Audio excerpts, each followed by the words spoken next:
মুমিনকে এটা আগে নেন, মুসলমানকে এটা আগে নিয়ে যান।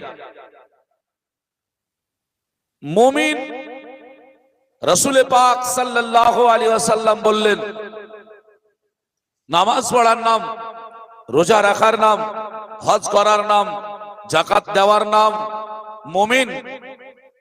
রাসূল কি বলছেন দেখুন না, আল্লাহর হাবিব সাল্লাল্লাহু আলাইহি ওয়াসাল্লাম বললেন, লা ইউমিনু আহাদুকুম, তোমরা মুমিন হতে পারো না, তোমাদের মধ্যে তোমরা মুমিন হতে পারো না, হাত্তা কুনা হাব্বা ইলাই, যতক্ষণ পর্যন্ত আমাকে না ভালোবাসবে, মেও ওয়ালিদিহি ওয়া ওয়ালাদিহি ওয়ান নাসি আজমাইন, তোমার বাবা, তোমার মা, তোমার সন্তানাদি, সারা পৃথিবী সকলের চাইতে, আল্লাহর সৃষ্টি জগতের সব চাইতে আমার নবীকে বেশি না ভালোবাসতে পারলে তুমি পরিপূর্ণ মুমিন হতে পারো না।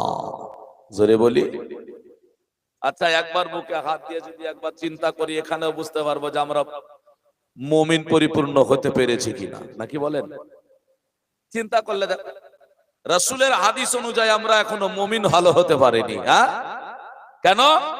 বাপ মা সন্তান আদি স্ত্রী পুত্র সারা পৃথিবী সবার চাইতে যদি নবীকে ভালোবাসার নাম, বেশি ভালোবাসার নাম মুমিন হয়, আমার নবী মুস্তাফাকে ভালোবাসা তো দূরের কথা, নবী মুস্তাফার কালেমাটা সঠিকভাবে মুসলমানের বের হয় না। আমি ঠিক বলছি না ভুল বলছি? আছে না নাই? আছে। তাহলে মুমিনের পরিচয়টা দেব কোথায় বলুন?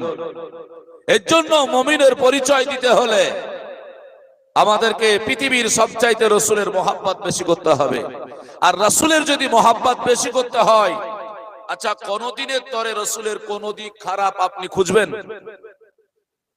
জাস্ট দুনিয়ায় উদাহরণ দিয়ে বলি, দুনিয়ায় আমি যাকে ভালোবাসি তার যদি কোন রকমের কোন ত্রুটি থাকে, ওটাকে জাহির করতে চাই নাকি ওটাকে ছুপাতে চাই বলুন তো?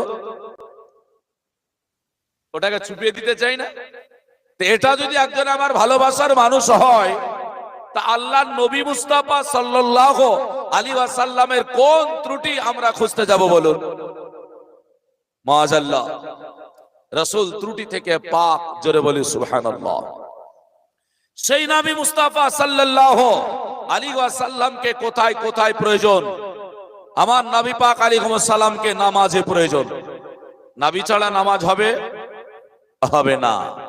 নবী ছাড়া তওবা কবুল হবে? হবে না। নবী ছাড়া হজ কবুল হবে? হবে না। নবী ছাড়া যাকাত কবুল হবে? হবে না। তো নবী ছাড়া আল্লাহ পাক আমাদের কবুল করবেন না। তাই তো নামাজে আত্তাহিয়াতুতে আল্লাহ পাক নবীর নামটা দিয়েছেন। তাই তো তওবা করার সময় আমরা তওবা কেমন করে করি গো বাপ?